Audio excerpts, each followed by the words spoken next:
नमस्कार सबैजनालाई स्वागत छ तपाईहरुलाई मेरो YouTube च्यानल वन्डर विथ अस्मिता को एउटा नयाँ अनबक्सिङ भिडियोमा। यो मेरो सेकेन्ड अनबक्सिङ भिडियो हो। यो भन्दा अगाडि चाहिँ मैले DJI को Osmo Pocket 3 क्यामेरा अनबक्स गरेको थिएँ। यस, सो आज पनि मैले DJI कै प्रोडक्ट लिएर आएको छु and the product is, let me introduce you, DJI Mic Mini। So yes, आजको चाहिँ हाम्रो unboxing video DJI Mic Mini रहेको छ। सो यो माइक चाहिँ मलाई कति धेरै दिनदेखि नै लिनु थियो एन्ड यस फाइनली मसँग छ अहिले यो एन्ड म अबबाट म यो माइक युज गर्छु। अब एकजनाको लागि मात्र हो भने त मसँग यो Osmo Pocket छँदैछ, त्यसमा एउटा माइक हुन्छ, भइ नै हाल्छ। तर कहिलेकाहीँ जहिले पनि मान्छे एक्लै हुन्छ भन्ने हुँदैन। So we need 2 or more than 2। So अहिलेको लागि 2 इज अति नै चाहिएको नै थियो, किनभने दुईजना हुँदाखेरि एउटा भिडियो बनाउनु त पर्छ एन्ड एउटै माइकले यसो गर्नुभन्दा better why not to get दुईटा माइक। सो यस, सो हेर है त यो बक्सभित्र के छ भनेर है त। ओके, अब यो बक्सको बाहिर पनि लेखेको छ यसको भित्र के छ भनेर। ओके, एउटा चाहिँ रिसिभर छ, ट्रान्समिटर दुईटा छ, charging case, carrying pouch, clip magnet दुईटा छ, मोबाइल फोन एडाप्टर छ, त्यसपछि विन्डस्क्रिन 4वटा छ। हो, यो चाहिँ अलिक नयाँ रहेछ, 4वटा छ। त्यसपछि क्यामेरा अडियो केबल। ओहो, यो त एकदम मोस्ट इम्पोर्टेन्ट हो कि, एकदम वर्थ इट नै बनाइदिन्छ कि यो माइकलाई। त्यसपछि छ USB-C चार्जिङ केबल अनि त्यही एज युजल डकुमेन्ट्सहरू। सो यो त बाहिर बक्समा लेखेको कुरा भयो। अब लेट्स ओपन भित्र है त। माइक भनेको चाहिँ के हुन्छ भने एकदम नै इम्पोर्टेन्ट कुरा भइदिन्छ क्या कन्टेन्ट क्रिएटरहरूको लागि, होइन? किनभने यत्तिकै विदाउट माइक हामीले कहिलेकाहीँ भिडियो बनाउँदाखेरि आवाज एकदम नै सानो आइरहेको हुन्छ अनि त्यति क्लियर पनि हुँदैन कि। तर इफ हामी त्यही भिडियो हामीले चाहिँ माइक युज गरेर बनायो भने एकदम मजाको आवाज हुन्छ, एकदम साउन्ड अति नै राम्रो हुन्छ। So yes, this is the bag inside, this is the pouch inside. So अब हेरौँ है यसको भित्र के छ। यसरी पनि ताने मैले ल। सो यो छ एउटा DJI को ब्याग। यो पाउच मलाई खुब राम्रो लाग्छ। DJI को मलाई यो प्याकेजिङ चाहिँ मलाई अति नै मनपर्छ कि। सो यो बाहेक चाहिँ हामीसँग छ यसमा केही डकुमेन्टहरू। सो यो डकुमेन्ट भयो जुन हामी कहिले पनि पढ्दैनौँ एन्ड देन छ यो स्टिकर। सो यसलाई अहिले त्यति इम्पोर्टेन्ट छैन, इम्पोर्टेन्ट कुरामा जाऊँ है त। यो भयो हाम्रो DJI को पाउच, माइक मिनीको पाउच। अनि अझ Osmo Pocket 3 को ब्याग यस्तो दामी छ। यिनीहरूको फिनिसिङ एकदम प्रिमियम हुन्छ क्या, जुन मलाई अति नै मनपर्छ।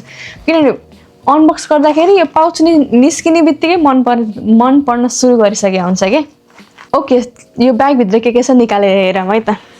सुरुमा छ यो सानोवाला प्याकेट। यो प्याकेटभित्र के छ है त। ओके, यसमा छ यो C टाइपको चार्जर। यसले चाहिँ हामीले केसलाई चार्ज गर्न सक्छौँ। C टाइपको हो भने के हुन्छ भनेपछि कहिलेकाहीँ यताउति कतै हामी बाहिर ट्राभल गर्दैछौँ रे अनि त्यसपछि यसको चार्जर हामीले लिन या बोक्न बिर्सेछ भने पनि हामीले अरू कुनै ऱ्यान्डम C टाइपको चार्जरले चार्ज गर्दा पनि हुन्छ। त्यसपछि छ हामीसँग यो क्यामेरा अडियो केबल। यो चाहिँ मलाई एकदम बेस्ट नै लागेको हो, किनभने चाहिँ अहिले पो हामीसँग फोन छ त, पछि हामीसँग क्यामेरा हुनसक्छ। त्यही भएर अब खालि फोनमा मात्र युज गऱ्यो भने त खासै त्यति वर्थ इट हुँदैन नि त। किनभने इफ फोनमा पनि युज गर्न मिल्यो अनि त्यसपछि क्यामेरामा पनि युज गर्न मिल्यो भने पो मजा आउँछ त। नेक्स्ट छ हामीसँग यो वाला पाउच। यसमा छ हामीसँग विन्डस्क्रिन एन्ड त्यस एज बक्समा लेखेको थियो 4वटा छ भनेर। 4वटा चाहिँ मलाई अचम्म नै लागेको हो, होइन? किनभने आई थिङ्क 2 चाहिँ इनफ नै हुन्थ्यो, तर पनि 4 भनेको गुड नै हो नि त। फ्युचरमा के त एक दुईवटा हराइहाल्यो भने पनि वी क्यान युज अर्को निकालेर। एउटा छ हामीसँग यो कलरको व्हाइट ब्ल्याक कलरको और ग्रे ब्ल्याक कलरको एन्ड देन छ हाम्रो यो पुरै ब्ल्याक। सो यस, यो 4वटा विन्डस्क्रिन आउँछ एन्ड देन लेट्स ओपन हाम्रो एकदमै मेन प्रोडक्ट जुन चाहिँ हो हाम्रो माइक। ओ बिस्तारै हो झर्ला।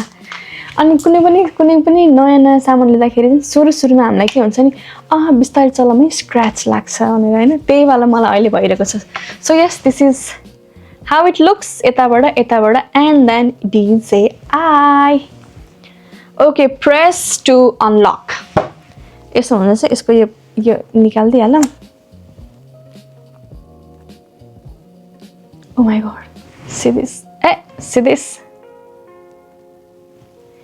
यसमा चाहिँ हामीसँग दुईवटा ट्रान्समिटर, यही ट्रान्समिटर नै हो के। यति सानो सानो छ हैन, अनि युज गर्न पनि सजिलो के, किनभने अब okay let me be frank हैन, अस्मो पकेटको चाहिँ अलिक ठुलो वाला छ के, अनि त्यो लगाउनु कसले यस्तो लुगा तल झर्छ के, लुगा तानेको गर्छ अनि लुगै बिग्रिरहेको हुन्छ हैन। तर यो सानो वाला छ कि, अनि यसले चाहिँ धेरै भार दिँदैन हैन, टक्क लगायो भने टक्क बसिरहेको छ के। यो जति ठुलो माइक त्यति गाह्रो हुन्छ ह्यान्डल गर्नको लागि, यो चाहिँ सानो छ, मजाको लागि मजाले हुन्छ। त्यसपछि चाहिँ हामीसँग यो रिसिभर गर्न सक्नुहुन्छ, एन्ड यसको यो रिसिभरमा चाहिँ के छ भने नि, यो वाला जुन छ नि यसलाई भोल्युम इन्क्रिज गर्न सकिन्छ, डिक्रिज गर्न सकिन्छ यसरी घुमाएर। एन्ड त्यसपछि हामीसँग छ एउटा लास्ट एउटा, यसलाई यो चाहिँ हाम्रो के छ, सी टाइपको कनेक्टर भयो, यो मोबाइल कनेक्टर, यो सी टाइपको छ हैन। अनि यसको बेस्ट के हुन्छ भने एन्ड्रोइडमा पनि युज गर्न सकिन्छ, एप्पलमा पनि युज गर्न सकिन्छ, त्यही भएर दुईटै फोनको लागि बेस्ट नै भयो। अनि त्यसपछि के हुन्छ भने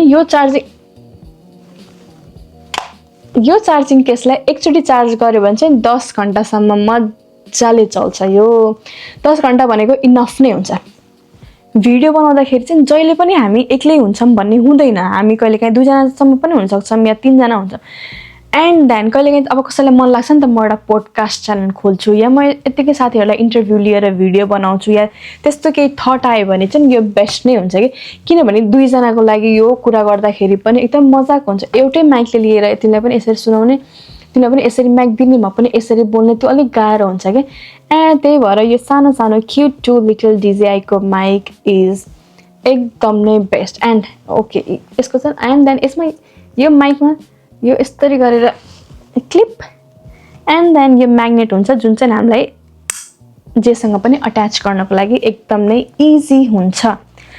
सो आई थिङ्क यस यति नै हो DJI मा हामीले पाउने सामानहरू। आई जस्ट होप तपाईँहरूलाई यो भिडियो काम लाग्छ। इफ तपाईँहरू यो भिडियोमा नयाँ हुनुहुन्छ भने मेरो च्यानललाई सब्सक्राइब गरिदिनु होला, एन्ड लाइक र सेयर पनि गरिदिनु होला।